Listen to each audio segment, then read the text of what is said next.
बिस्मिल्लाहिर्रहमानिर्रहीम। मेरा नाम डॉक्टर अहमद ज़ीशान है। सबसे पहले I welcome you all to my this YouTube channel. आज की जो मेरी वीडियो है वो है स्मोक के ऊपर। आप लोगों ने भी एक चीज़ फील की होगी कि आजकल हवा में जो स्मोक है उसकी रेशो काफ़ी ज़्यादा बढ़ती जा रही है। डेली लाइफ में जब भी हम अपने किसी भी काम के लिए निकलते हैं और अपने इर्द गिर्द देखते हैं तो हमें हवा में स्मोक काफ़ी ज़्यादा नज़र आती है और ये बेसिकली एयर पोल्यूशन की नंबर वन इस तरह से सोर्स बन जाती है। तो एयर पोल्यूशन बुनियादी तौर पे हमारी 91% पॉपुलेशन को इस टाइम सामना है, यानी दुनिया के अंदर 91% लोगों को इस टाइम हवाई आलूदगी का सामना है और पूरी दुनिया में 4.5 मिलियन डेथ्स हो रही हैं इसकी वजह से, जो कि बहुत ज़्यादा है। होता क्या है, जितने भी सांस के मरीज़ हैं या दिल के मरीज़ हैं, उन लोगों की जो बीमारी होती है वो इस हवाई आलूदगी की वजह से बढ़ जाती है और इतना बढ़ जाती है कि ये उन लोगों की डेथ तक करवा देती है। तो फिर इस चीज़ के ऊपर रिसर्च किया गया कि इतनी ज़्यादा क्यों लोगों में डेथ्स की रेशो बढ़ रही है। तो उस चीज़ के ऊपर रिसर्च करने के बाद ये चीज़ सामने आई कि उनके पीछे बेसिकली हवाई आलूदगी है, एयर पोल्यूशन है या स्मोक है, जो कि इतना ज़्यादा डेथ्स कॉज कर रही है। उसके अलावा ये इतनी ज़्यादा है कि यानी पूरी दुनिया में टीबी ट्यूबरक्लोसिस का मर्ज जो इतना ज़्यादा है वो भी इतनी ही ज़्यादा डेथ्स करवा रहा है, जो कि जिसके लिए बहुत ज़्यादा अवेयरनेस कैंपेन्स भी इस दुनिया में चल रही हैं। तो उसके साथ साथ उसके लेवल के ऊपर ये स्मोक या एयर पोल्यूशन जो है वो इतनी ज़्यादा डेथ्स करवा रही है।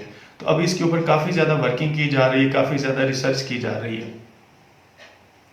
इस वीडियो में भी मैं आपको बताऊंगा कि स्मोक बेसिकली है क्या, ये इसकी क्या पॉजिटिव फैक्टर्स हैं और क्या क्या इसके लिए हमारी बॉडी में सिम्टम्स आ जाती हैं, या हम इसको बचाने के लिए इन द एंड में बताऊंगा कि हम क्या कर सकते हैं। नंबर वन पे मैं आपको बताता चलो, जो स्मोक है वो दो लफ्ज़ों की जो मजमुआ है। नंबर वन पे स्मोक और नंबर टू पे फोक। होता क्या है कि जो हमारी जो जब भी स्मोक बनती है वो बेसिकली बनती किस तरह से है, उसके अंदर 60% जो हमारी जो कार्स हैं, जितनी भी गाड़ियां हैं सड़कों पे चल रही, उनके धुएं के अंदर 60% स्मोक बनने की एक वजह है। दूसरे नंबर पे जितनी भी हमारी इंडस्ट्रीज़ हैं, पावर प्लांट्स हैं, ये सारी चीज़ें आ जाती हैं जो कि हम खुद बेसिकली अपने हाथों से हमारी जो आबो है उसको ये तोहफा दे रहे हैं। ये प्रिवेंटेबल है, यानी हम इसको रोक सकते हैं, या कुछ ऐसे मरीज जिनको ये मसला हो रहा है वो इस एरिया से दूसरे एरिया में जा सकते हैं और इस चीज़ से बच सकते हैं। इसके अलावा एक आ जाती है नॉन प्रिवेंटेबल, यानी वो इंसान के हाथ में नहीं है। उसमें यह है कि किसी ऐसी आबादी के अंदर कोई रेत का तूफान आ जाए, या किसी जंगल में आग लग जाए, या किसी जगह पे लावा फट जाए, तो उसकी वजह से जितनी भी हवाई आलूदगी होगी वो नॉन प्रिवेंटेबल है, यानी उससे हम बच नहीं सकते, वो हमारे हाथ में नहीं है।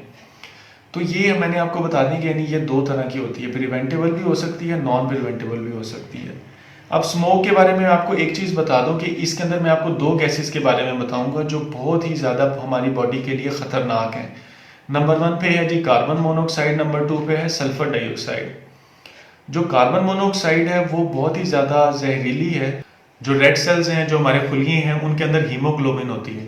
हीमोग्लोबिन का काम ये होता है कि वो ऑक्सीजन को अपने साथ बाइंड कर लेता है और बाइंड करने के बाद पूरे जिस्म में ब्लड खून के साथ उसको पूरे जिस्म के जो टिश्यूज हैं उन तक पहुंचाती है।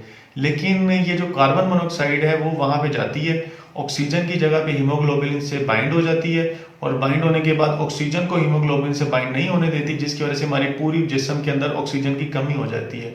उसकी वजह से हमें थकावट, हमें काम बिल्कुल भी करने में दिल नहीं लगेगा, सर दर्द होगा और इस तरह की सिम्टम्स आएंगे जिससे हमें कमज़ोरी वगैरह का एहसास होगा। इसी वजह से आमतौर पे आपने देखा होगा कि अक्सर औकात जिस जगह पे आग लग जाए वहाँ पे जितने भी जो फायर फाइटर्स हैं वो वहाँ पे जाते हैं, वो ना सिर्फ वहाँ पे आग को बुझाते हैं, लोगों को बाहर निकालते हैं, लेकिन इस सारे अमल को करते हुए वो लोग खुद भी बाज़ औक़ात बेहोश हो जाते हैं। तो वो बेसिकली उनकी जो बेहोशी की वजह है वो आग नहीं होती, बल्कि वहाँ पे कार्बन मोनोऑक्साइड है जो इतनी ज़्यादा बढ़ जाती है कि वो उनके फेफड़ों में जाके ऑक्सीजन की कमी कर देती है और उनको फिर उसी हालत में शुबह हादसा में लेके आया जाता है और वहाँ पे फिर उनका फर्दर ट्रीटमेंट होता है।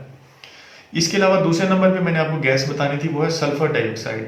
सल्फर डाइऑक्साइड इससे भी ज़्यादा हार्मफुल वो इस तरह से है कि ये डायरेक्टली हमारे फेफड़ों में जाती है और वहाँ पे जाके ये डायरेक्टली हमारी जो मेम्ब्रेन्स होती हैं लंग्स के अंदर उनको जाके इरिटेट करती है और वहाँ पे हमें इसी वजह से हमें सांस का मसला हो सकता है, हमें खांसी हो सकती है।